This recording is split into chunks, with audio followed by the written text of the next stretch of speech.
Good job. It's gonna be before the second show. Little secret communication there, okay? Okay, welcome back to Noir City. Tonight we are in 1957, which means I haven't even been born yet. That comes tomorrow. Okay, and you're going to see a significant change in the movies. We've been building towards this, but now you're really going to start seeing that things are a little bit different. And like last night and the night before, when we had a film by a veteran Hollywood director and then a film by an up-and-coming independent director, that's exactly what's going to happen tonight. The first film on the bill, Nightfall, is directed by Jacques Tourneur, a veteran Hollywood filmmaker responsible for some of the classic noir films. I'm being very cagey, not naming the main one, because who knows, that might end up being the answer to the trivia question.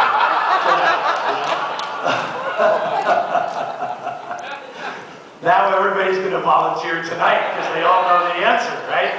Okay. But the thing that unites both films on the bill tonight is that they are both based on novels by the same man, David Goodis. One of the things that, if film noir, here's a fascinating thing about the whole history of crime fiction in America, right? We talk about the film noir movement of the 1940s, but it was really inspired by the development of crime fiction in America in the 1930s that grew out of the Depression. And writers like Dashiell Hammett and James M. Cain, Raymond Chandler, Horace McCoy, Cornell Woolrich, all who started writing in the 1930s. And then when the war ended, when World War II ended, a lot of those things started being adapted seriously for the screen. And those movies served as inspiration for the next generation of crime fiction writers that really excelled in the 1950s.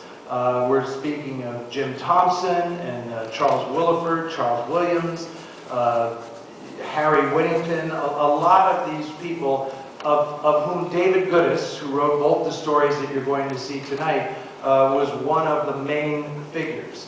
What makes Goodis so fascinating to me is that he was one of these pulp meisters of the 1930s who wrote for a lot of magazines, not necessarily crime fiction. His specialty was aviation. He was a complete aviation fanatic, and he wrote for all these publications like Flying Aces and all this stuff.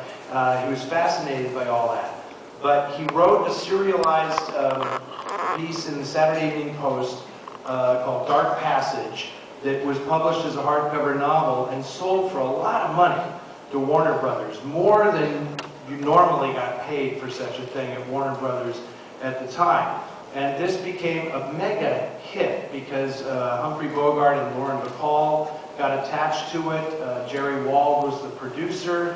It was a big deal, and it looked like Goodis was set up in Hollywood for a big career as a screenwriter. That didn't happen.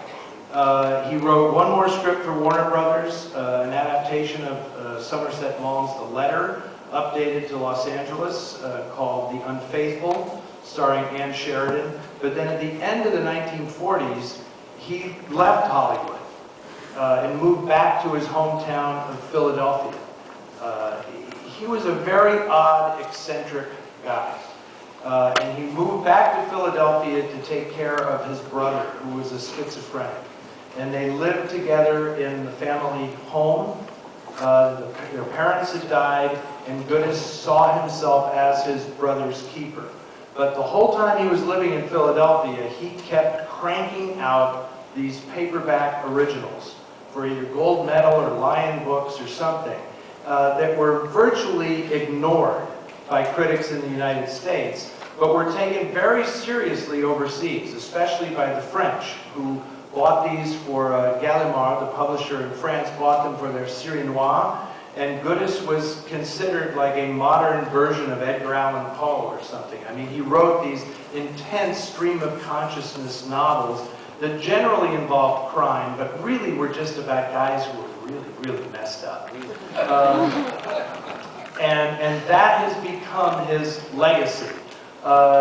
Amazingly, in the late 1950s, he suddenly was discovered again, and Columbia Pictures bought his novel Nightfall for Jacques Tourneur to turn into the movie that you were about to see.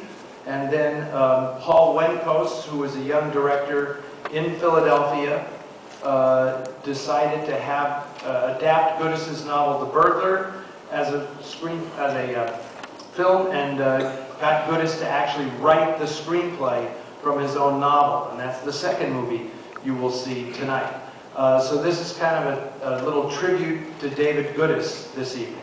The thing about Nightfall that you're going to notice that makes it very specifically a 1950s movie is, whereas in the 40s film noir was very dark and mysterious and spellbinding and marked by this fantastic cinematography, that changed in the 50s, and film noir lightened up considerably, at least in a visual sense. And that was because Hollywood studios started selling their films to television.